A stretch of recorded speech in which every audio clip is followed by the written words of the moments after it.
درود و صحتمندی و سلامتمندی به همه عزیزانی که صدای من رو در هر گوشه از جهان هستی میشنوند. شبان رها هستم و امروز میخوام با شما صحبت کنم، خواهش کنم، تمنا کنم، به یاری بطلبم و کمک و اعانت بطلبم، به همکاری با خداوند بیارم. امروز میخوام که آیه ای را از کتاب خداوند، کلام مقدس بلند کنم که میگه تسلی دهید، تسلی دهید، قوم مرا تسلی دهید. قبل از اینکه وارد صحبتم بشم و خواهشم که تو راستای اینه که بیدار بکنه، عده‌ای رو به جوشش بیاره، به کمک واداره، عده‌ای که مسئول هستن رو به توبه بیاره و نگاه ها رو جهتمند ببره به سمتی که سمت درسته. قبل از ورود به این مسئله میخوام اعلام کنم که گفته های من ربطی به سیاست نداره و اصلا سیاسی نیست و با نیت و هدفمندی سیاسی نیست و با نیت و هدفمندی کلام خداونده و وجدان و انسانیت، شرافت، انسانی که زنده است به خلق و خوی انسانی و اون ارزش‌های انسانی. بیداری این ارزش‌ها و بیداری این اصول و بیداری این شرافت انسانی. کلام خداوند و خداوند خودش رو خدای محبت و عشق معرفی میکنه، خدایی که خدای ماتمیانه، خدایی که خدای خسته هاست، خدایی که خدای افتاده هاست، خدایی که خدای رنجور هاست، دل شکسته هاست. خداوند خدایی که خودش رو میخونه خدای بیوه زنان، یتیمان، در راه افتادگان، ماندگان، اسیران. خدایی که خودش رو میخونه خداوند خدای رهاننده از بردگی و اسارت. صورت صحبتم میره با قشرها و موقعیت‌های مختلف. صورت صحبتم با مردمم توی سرزمینمه که خود اسیر اهریمن و تاریکی هن و گیر و گرفتار هستن، ولی مردمی که خدا دوستن و گاهن مطابق کلام خدا خدای نشناخته رو میپرستن. تا چند وقت گذشته ما در ایران جنگی رو داشتیم، روزهای سختی رو داشتیم، روزهای پرتنش، پر اضطراب، پر از رنج و درد و ترس و خیلی از ایرانی‌های عزیز جلای وطن کردن یا می کردن. اگر واقعا این جنگ پیش می رفت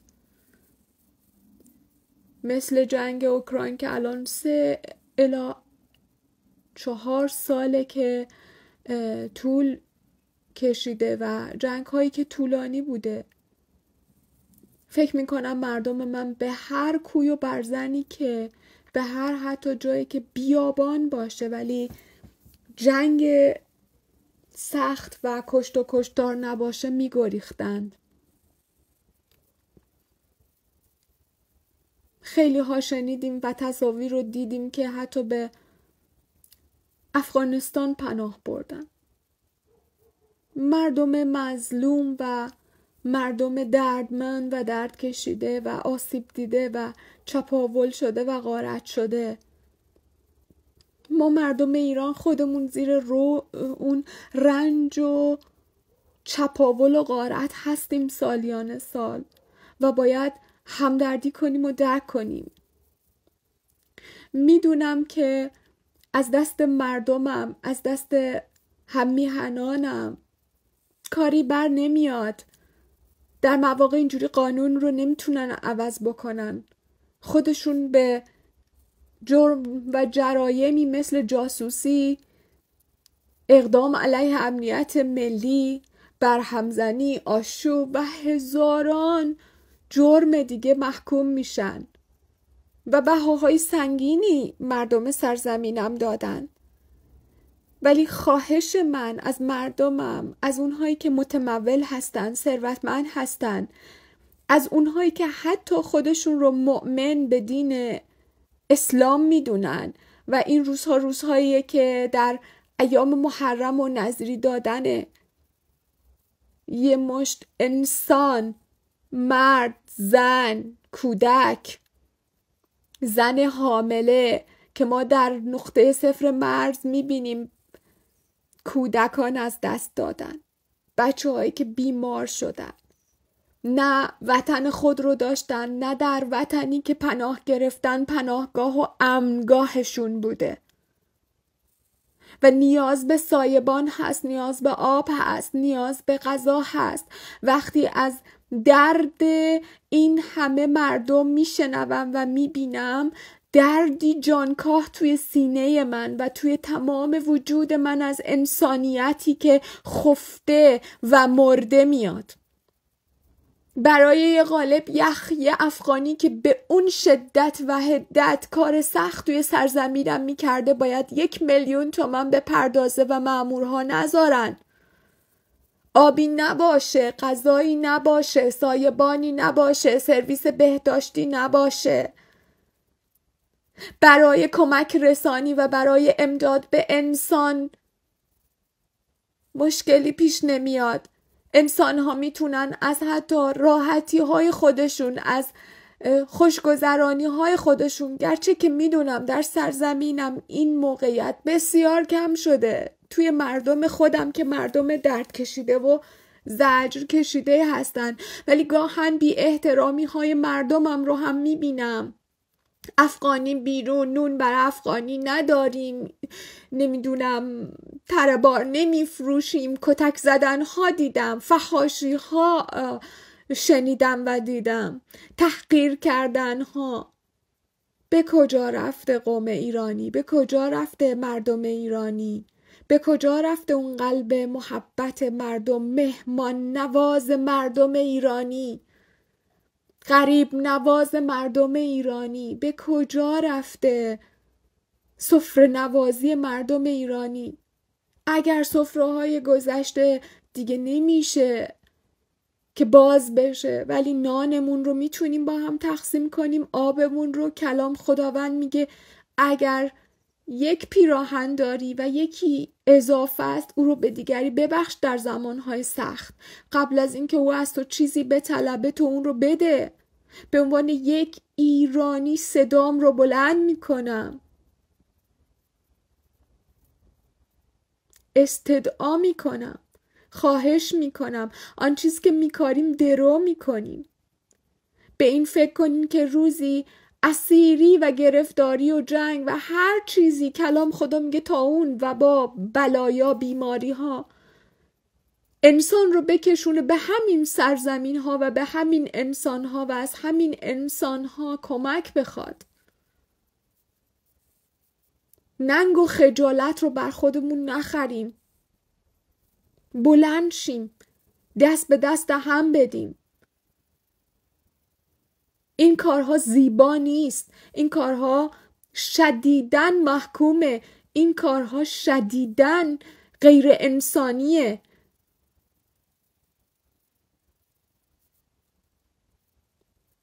خواهش من رو به سمت دولت هاست، مؤسسه هاست، کسانی که سازمان ها و نهادهای حقوق بشری دارن، کمک رسانی و امدادگری دارن. میخوام چیزی رو بلند کنم که شاید استنباط بشه گلایه است، ولی چطور میشه کشورهای دیگه، خدا رو شکر برای حمایت هایی که از اوکراینیای عزیز شد، از کشورهای دیگه میشه، چطور میشه هیچ وقت هیچ حمایتی از این مردم دردمند نمیشه؟ این ور تو مرز ایرانن اونجوری کتک بخورن و اون رفتارها، زن و نوامیس و کودکانی که حتی اونجا به دنیا آمدن و شناسنامه ندارن. یه عده ایرانی بلوچ عزیز نازنین جفا دیده، دردمند، درد کشیده، رنج کشیده، جراحت دیده که شناسنامه ندارن و حتی قاطی اونان. این طرف مرز خانه ای نیست، جایی نیست، مکانی نیست. بعضیشون سالها از ایران دور بودن، حتی اجازه نداشتن که برن وسیله منزل یا هر چیزی که داشتن بفروشن، نقدینگیشو بردارن. ما به اونها میگفتیم کارگر روزمزد. هر کار سختی رو کردن، هر کاری که یه ایرانی نمی‌کرده انجام داده. به پناه اومده. اگر در سرزمینش مفری بود، گذرانی بود، آیا می اومد تو شرایط این چنینی در جای اینجوری پناه می گرفت؟ وجدان این همه مؤسسه و این همه امدادگر کجاست؟ وجدان این همه دولت ها کجاست که در سکوتن؟ دولت مردانی که خفته این، دولت مردانی که غارت کننده همین سرزمین ها هستین و دارایی هاشون و مردمشون انقدر درد میکشن، انقدر جفا میبینن. مردان رو میبینیم که گریه میکنن، زنان که در درد و جراحت عمیق و عظیمن، کودکانی که اونجوری درد و آوارگی میکشن، تروماها میشن، شوکها میشن. بعد میگیم قوم بدوی، عقب افتاده، بیمار، تحجر، جانی. چه توقعیه از قوم و ملیتی که همش زیر جور و درد و ستم و رنج بوده؟ کجان؟ یه مشت انسانهای تریلیاردر، تریلیونر، بیلیونر، اصلا نمیشه حساب کرد. آب و غذا به انسان میبندین، بعد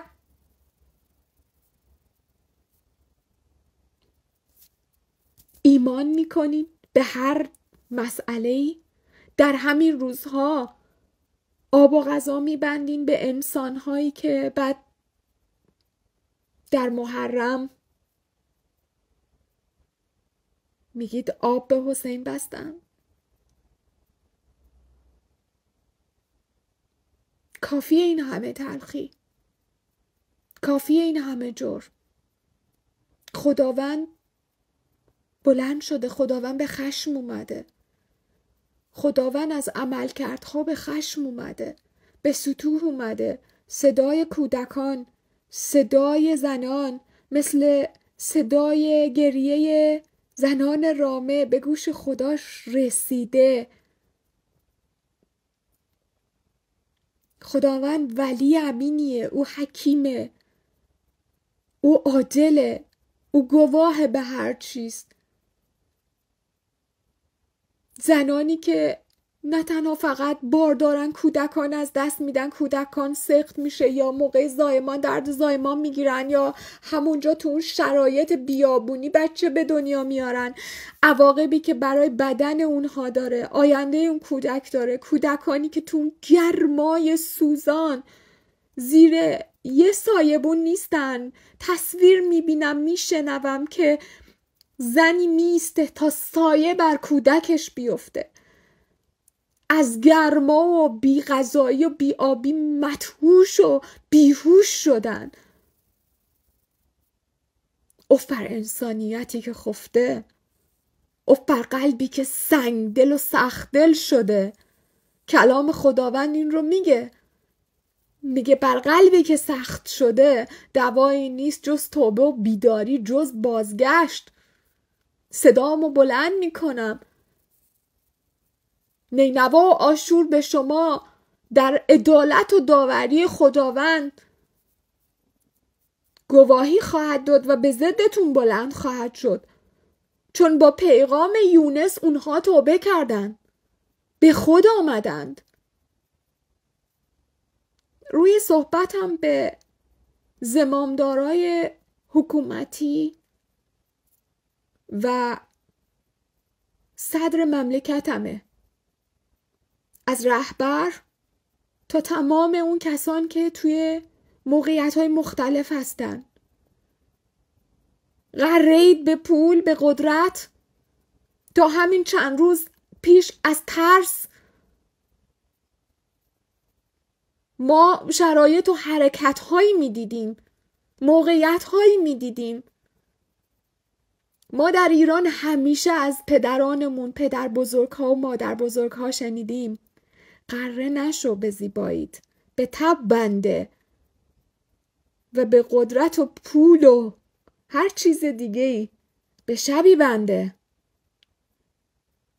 از این نمی ترسید که دختران، زنان، نوامیس، فرزندان، جوانان، اهل خانه و خانواده خودتون آواره بشن، جایی نداشته باشن، در بیابانها مانده باشن، بی خانه باشن؟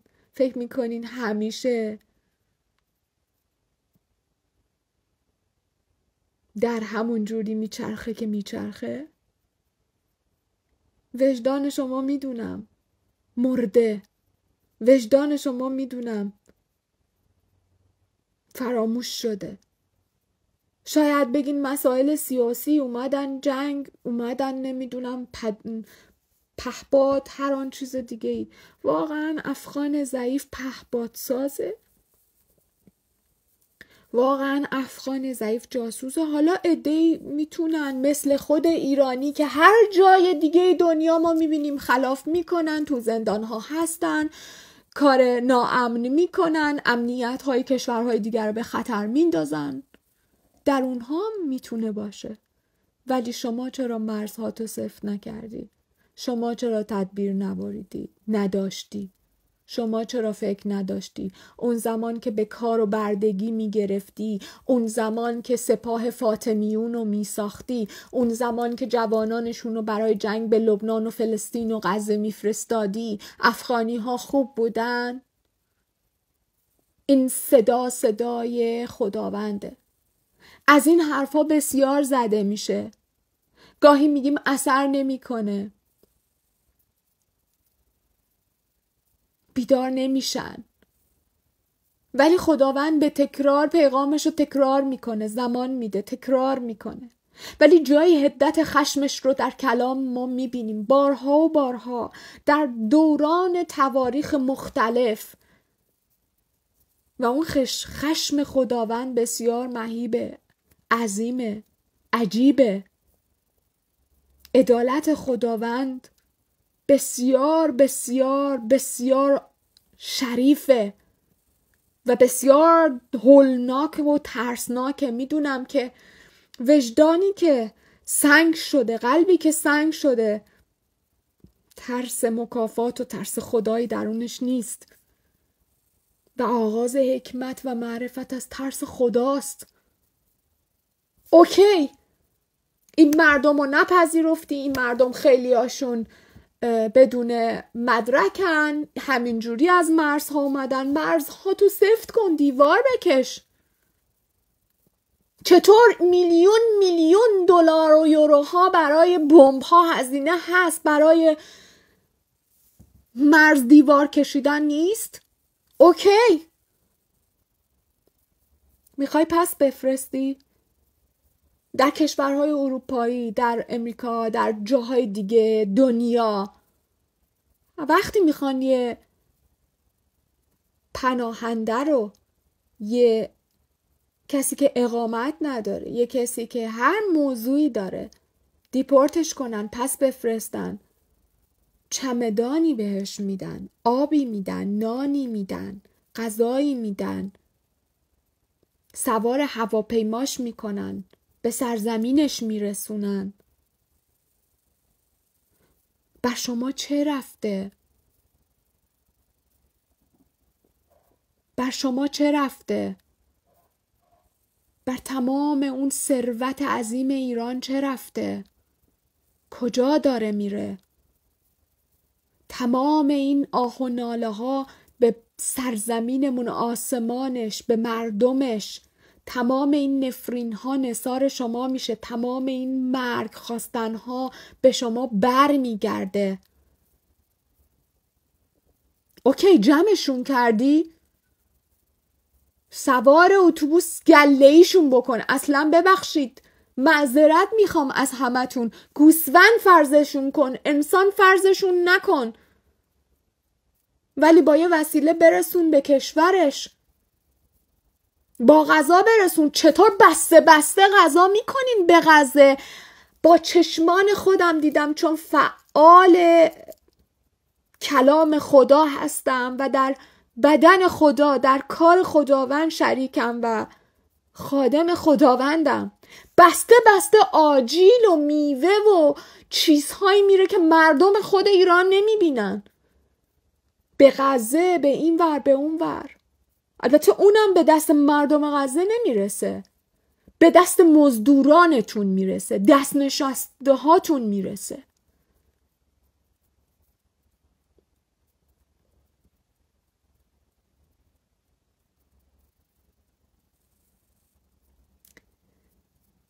شما فکر میکنین جاودانه این؟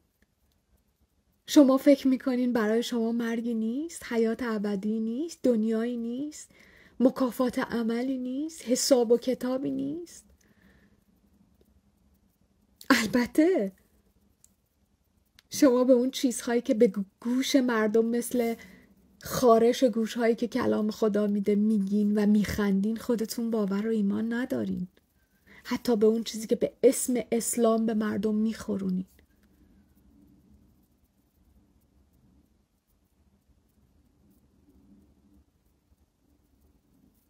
کجاست سیاست‌های بین المللی؟ کجاست سیاست مداران کشورهای دیگه؟ خفتن؟ نمیبینن این همه نقض رو؟ این همه شکستن و از بین بردن حقوق بشر؟ کجاست سازمان ملل؟ خفته است؟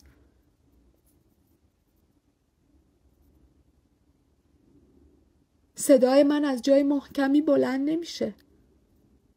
صدای من الان از درد و کسی که درد و جراحت رو تجربه کرده، کسی که خودش درد رو آشناست و دیده، مثل مسیح که میگیم مرد درد آشناییه، تجربه کرده، تبعید رو تجربه کرده، جلای وطن به اجبار رو تجربه کرده، در سرزمینی بودن، دیپورت شدن تجربه کرده، مثل همین زنها که توی مرز، توی زمین زیر گرما نشستن،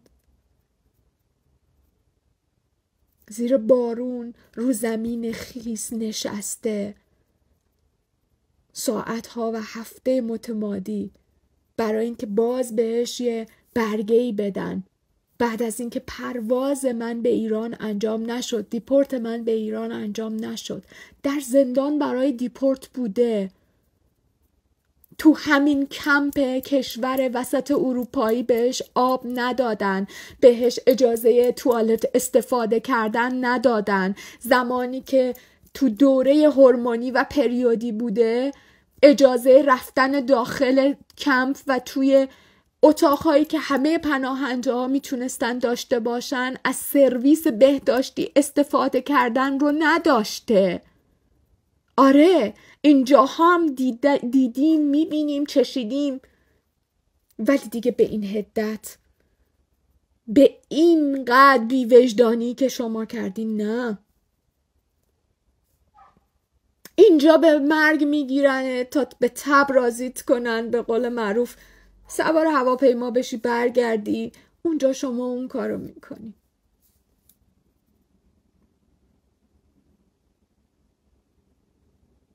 شما که دم از علی و دیانت و حسین و حسن و 12 امام و 14 معصوم و محمد این چنان بود و آن چنان و اون همه داستان تعریف میکنید، اگر واقعی بود، اگر الان روحشون زنده است، اگر هستن، اگر ستایششون میکنین، اگر مریدین، چرا شبیه این مریدان نیستین؟ چرا شبیه این که آقایانتون نیستین؟ چرا به درد نمیاد قلب شما؟ در صدر مجلس ها میشینید، راحت میخورید، کلام خدا میگه، پروار شدید. کلام خداوند چقدر زیبا میگه. میگه از گوسفندان من، از آن کسان که من خلق کردم، پوستشونو میکنین، گوشتشونو میخورین، استخوانشونم میجوین، پیهشونم رحم نمیکنین. به این قوم رنجور، دردمنده، اذیت شده، از جنگ فرار کرده، از گشنگی و قحطی و بیکاری و بیپولی فرار کرده، این همه جفا، این همه درد دادن، این همه رنج دادن، یه قوم زحمتکش. شما میخواین 4 تا دونه از انتا 1000 تا از میلیون ها رو بذاریم به پای همشون؟ اینجا همه خلافکارها و دروغگوها و همه اون کسانی که امنیت های سرزمین های اروپایی و هر خطه از دنیای دیگر به هم میریزن بذارن به پای همه ایرانی ها؟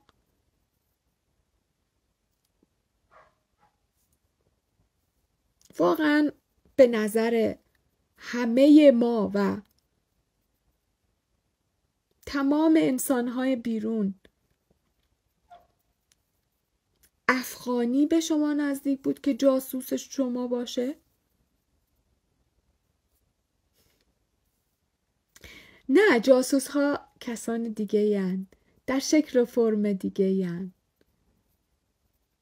زیبایان زیباروی، خوشمنظره، خوشچهره، خوشنما. کلام خداوند میگه جاسوس ها آن کسانن که به شماها خیلی نزدیکن. جاسوس ها این مردم ذلت کشیده، در به دری دیده‌ای که انقدر خستن، انقدر تکیدن، انقدر رنجور و دردمندن که روزی 100 بار مرگ آرزو میکنن. غیرت ایرانی کجاست؟ صدای من به دنیا اینه، حقوق بشر کجاست؟ سازمان ها، نهادها کجان؟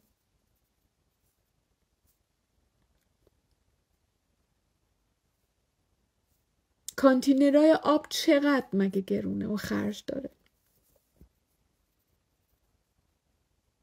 غذا، سایبان، چادر زدن، شهرک چادری براشون درست کردن تا اینکه در مملکتشون این بحران یه رسیدگی بهش بشه. چطور زلزله و سیل و هر خرابی و ویرانی جاهای دیگه میاد، همه بسیج میشن، همه جا صدا میکنه، همه جا صداش بلند میشه، تو همه کانال ها، اخبار ها، سوشیال مدیا ها. چرا سکوت در مقابل این همه درد، این همه بشریت کشی، نسل کشی؟ اسم این رو خداوند نسل کشی میذاره، اسم این رو تبعیض میذاره، اسم این رو ستیزه با یک سرزمین و مردمش میذاره. افغان ستیزی، جاهایی میبینیم ایرانی ستیزی، جاهایی میبینیم یهودی ستیزی. کافیه برای دنیا. صدای خداوند میگه کافیست، کافیست. الان روز من نزدیکه. کلام خداوند میگه او مثل یک شیر نعره میکشه، غریو میکشه و هیچ کسی نیست در مقابل خشم او بیسته. کلام خدا میگه شیطان از حدت خشم او گریخت. وای بر آن کسان که خشم خدا رو برانگیختن و خشم خدا بر اونها و بر علیه اونها بلند شده. وای بر ناله های زنان و دختران و مادران و کودکان و یتیمان و طبق تمام قوانین بین المللی جهان فردی که در یک کشور به دنیا میاد فرزند اون کشوره، تبعیت اون کشور رو داره. این همه فرزند، پسر و دختری که در این سرزمین به اسم ایران زیبا که الان خرابش کردین و خرابه شده به دنیا اومده، نه اهلیت اون ورو داره نه اهلیت این ورو داره. چرا ریشه و هویتش رو ازش میگیرین و میدزدین؟ باید بگم به خاطر اینکه بی ریشه و بی هویتین، بی رگین، بی اصالتین. در کتاب مقدس، در اصول مدنی، در اصول روانشناسی شرافت تعریفی داره و اصول و ارزشی داره، فاکتورهایی داره و شما سقوط کرده افتاده از این شرافت و شرافتمندی هستین. انسانهای بی شرافتی هستین که در وجدان سنگ شده، حتی کلمه خفته برازندش نیست. ولی خداوند میگه من از مرگ شریر هم بیزارم، خوشحال نمیشم.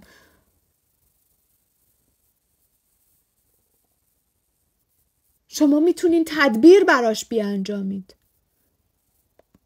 تو وایسم گفتم میفرستی با احترام بفرست.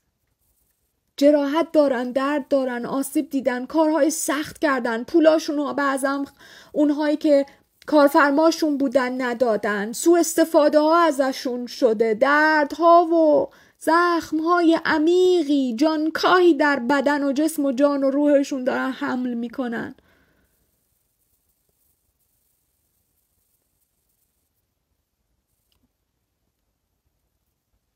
اون ور مرز ایران چادرها بزن، بریزشون تو چادرها، بهشون نون و غذا بده تا این روز بگذر بالعجله دیگه بریم فکر خودتون رو بکن. اینطوری بعد غذای نظری پخش میکنین، غذای مجانی میدین.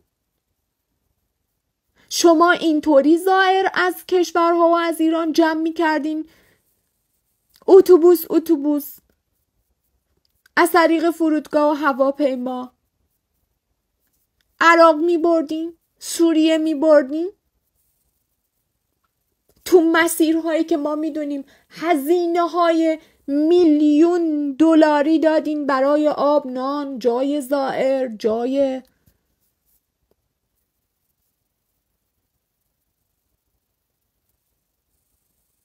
کسانی که محب و دوستدار اهل بیتن، جای خواب مجانی برای اینها نیست؟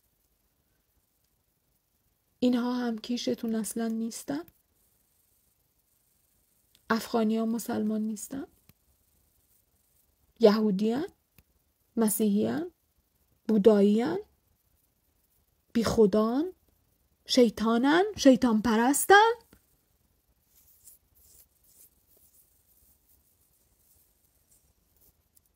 هاشا، اف بر شما.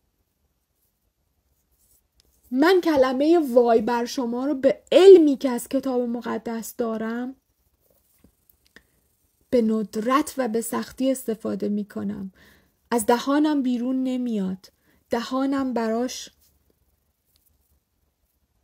قفل و کلید داره، ولی کلامی که از قلبم میاد اینه که وای بر شما سیاستمداران خفته و سیاست مریض کثیف دنیا. وای بر شما سیاستمداران رأس حکومت سرزمینم، میهنم، ایران. وای بر شما کسان ثروتمند، غنی، دولتمند، مغروری که فکر میکنین همه چی مال شماست، ولی شما همونطور که مسیح گفت مثل شتری هستین که از یه سوراخ سوزن رد نمیشین. به درد نمیخوره این ثروت.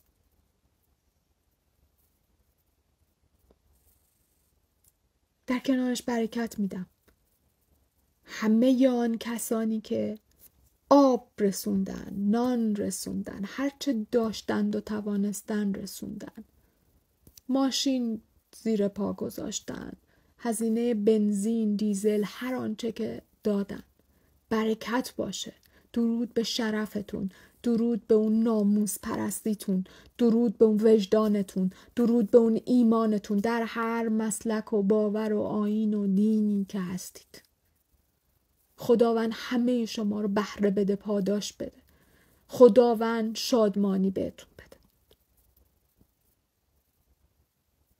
حتی اگر یک نفر بوده، یک نفر رو کمک کردین، یک نفر رو تسلی دادین، یک نفر رو دلجویی کردین، یک نفر رو با همین جمله شروع کردم، با آیه از کلام خدا: تسلی دهید، تسلی دهید، قوم مرا تسلی دهید. خداوند خودش رو خدای تسلی دهنده میخونه روح القدس.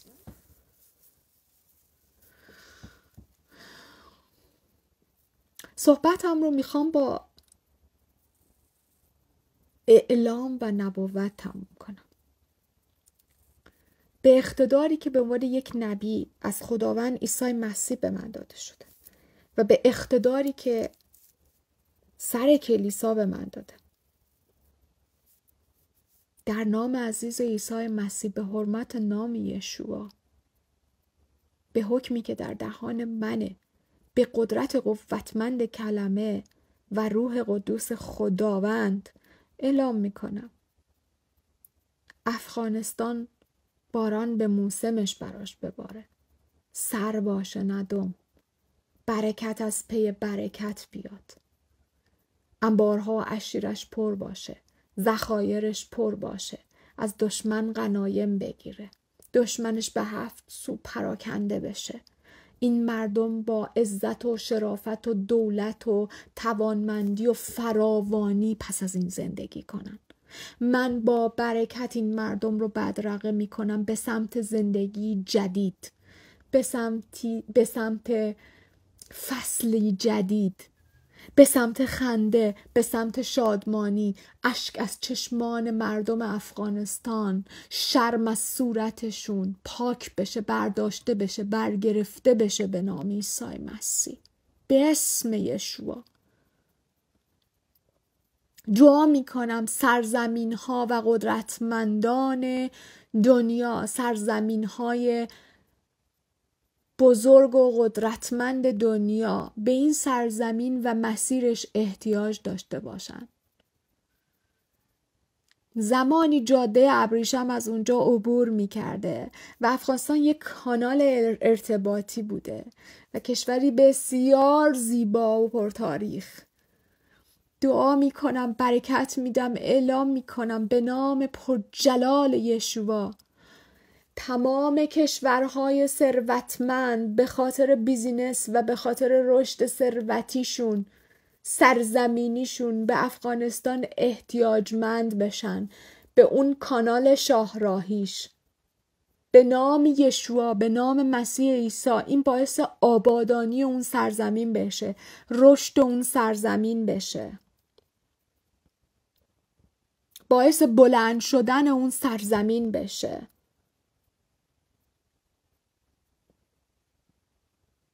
غنا و توانگری به اون سرزمین بیاد، از زمین اونجا گنج‌های نهانی بیرون بیاد و برای مردمش استفاده بشه، پول این سرزمین به مردمش برسه. هر غارتی به این سرزمین رد کرده بشه و برگشته بشه به نام یشوع. هللویا. سمه یا ربسی رسونت یشوع لبه های ربایان مشیا. دعا میکنم به قدری در این سرزمین دختران و پسران باهوش، با استعداد، پر تالنت، پر هدیه، پر حکمت، پر آگاهی، پر علم به دنیا بیان که تمام نسل‌ها و دردها و تروماها تغییر بکنه. دعا میکنم ثروتمندانی در این سرزمین با وجدان بلند شن که اون ثروتها زمین و آسمان و مردمشون رو، بستر تربیتی مردمشون رو، سلامتی مردمشون رو تغییر بده. دعا میکنم خداوند این مردم رو تسلی بده. خداوند هر قطره اشکی رو مطابق کلامش از چشمان اونها پاک کنه. دعا میکنم خداوند درماندگی اونها رو برداره، در راه ماندگیشون رو. دعا میکنم خداوند یار و یاور و پناه مردم باشه، مردم افغانستان. دعا میکنم و از تو میخوام پدر به نام پرجلال یشوع مداخله الهی کنی. اگر خشم تو باید نشون بدی، خشم تو فرو نخوری، نشون بدی که باعث توبه و بیداری باشه. دعا میکنم از اون عدالت و داوری تو به این مردم نفع و منفعت برسه و آسایش و آرامش. دعا میکنم آسایش و آرامش به این مردم بیاد. دعا میکنم سلامتی با این مردم را بره. دعا میکنم با این قوم به گونه شایسته و تهیئت شده و با احترام رفتار بشه در گوشه گوشه دنیا. دعا میکنم حقارت از اونها ریخته و برداشته بشه. دعا میکنم ردا و اون لباس ماتم و سوگ و درد و غم و جراحت، زخم از اونها برگرفته بشه و لباس شادمانی به تنشون کرده بشه، رقص و پایکوبی. دعا میکنم اونجا پر از دولتمندی بشه. اعلام میکنم مردم افغانستان کامیاب باشن، شریف زاده، نجیب زاده، اصیل زاده خونده بشن. دعا میکنم مردم افغانستان پناهنده های جاهای دیگر رو سامان بدن، جا بدن. این مردم سفره‌داری های بزرگی بکنن که در دنیا به یادگار بمونه و نوشته بشه. دعا میکنم خداوند کار منحصر به فردی با این مردم و این سرزمین بکنه، به عدالت نام یشوع، به قدرت محبت عظیم یشوع. دست‌های از خداوند بلند بشه به آبادانی، به ساختن، به کارهای شگفت‌انگیز و معجزات که تمام دنیا مات و مبهوت بمونه. آنچنان که خداوند با یعقوب بود و اعلام کردند خداوند با اوست، او هر جا هست با او تکثیر و فراوانی و زیادتی است. خدای او رو پیشی داده. این مردم باشون به این چنین رفتار بشه. دعا میکنم دست خدا همونطوری که پشت ایلیا قرار گرفت رو پیشی داد به دشمن اخاب و ایزابل، این مردم رو پیشی بده به هر دشمنی، به هر سیاهی، به هر جهلی، به هر غارتی، به هر بردگی و اسیری. اون دام اسیری و بردگی، اون تله و تور اسیری و بردگی و شلاق از اونها برگرفته بشه برای همیشه. این سرزمین رقص و آواز و شادمانی باشه، امنیت باشه. من افغانستان رو پر میکنم از امنیت خداوند. خداوند فرشتش رو برای امانت و امنیت اونجا مشغول به کار بکنه به نام یشوع. آسمان و اتمسفر اونجا باز بشه، کشاورزی اونجا رونق پیدا بکنه، بیزینس های اونجا رونق پیدا کنه، ساخت و سازهای شهری و بیمارستانی و سلامت و صحی اونجا رونق پیدا کنه به نام یشوع مسیح عیسی. با این تموم میکنم که کلام خدا میگه من صدامو بلند میکنم، من میگم، من کلامم و اخبار و اعلام میکنم. آیا گوش شنوایی هست؟ آیا بیدار شونده هست؟ آیا عمل کننده هست؟ حتی ما مسیحا ایمان بدون عمل مرده. ماها میتونیم کمپیک بزنیم، ماها میتونیم کمک ها بفرستیم. خوشا به حال کسی که صدای خدا رو میشنوه. خداوند در مکاشفه در آخر کلامش این رو اعلام میکنه بارها. خوشا به کسی که صدای خدا رو میشنوه. آنکه روح دارد بشنود. خداوند، روح خدا به کلیسا چی میگه؟ با روح، نه با گوش، با اون گوش روح. آنکه گوش دارد، گوش روح دارد، بشنود، به جنبش بیاد، به حرکت بیاد. کلام خدا بی ثمر بر نمیگرده. من به عنوان یه زن کهتر، فروتن، خادم همتون این رو از صدا و کلمات و دهان خودم بلند نکردم. این رو با جملات و ذات و اون قلب محبت کلام خدا بلند کردم و بر این عقیده و باور هستم کلام خدا بی ثمر بر نمیگرده. آسمان و زمین رو باز میکنه، به جنبش میاره آسمانو و در زمین نهادینه و کرده میشه. آزادی به شما مردم افغانستان، رهایی به شما مردم افغانستان، شادمانی به شما. اگر کسی شما رو بدرقه نکرده، از اینجا کسی فرزند ایران، دختر ایران شما رو بدرقه میکنه به سلامتی و میگه سلامتی با شما، شالوم با شما، دست خدا با شما، بازوی خداوند با شما، ایده های خدا با شما، مراقبت و محافظت خداوند و اعانت آسمانی با شما. دختر ایران صداشو بلند میکنه و میگه مواهب نیکوی خدا، احسانهای خدا با شما.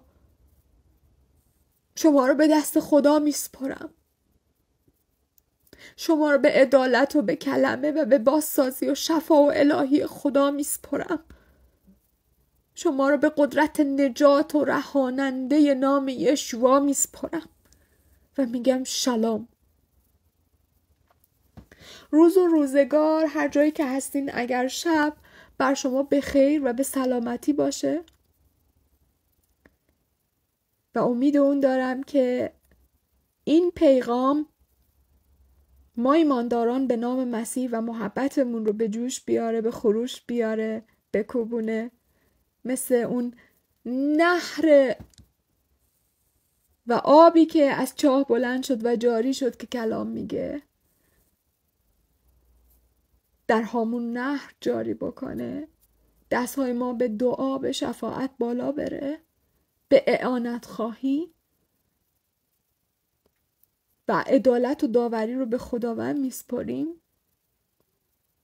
و به عنوان قوم خداوند صدامون رو بلند میکنیم و در دعا میستیم تا روح خداوند و نام مسیح عمل بکنه.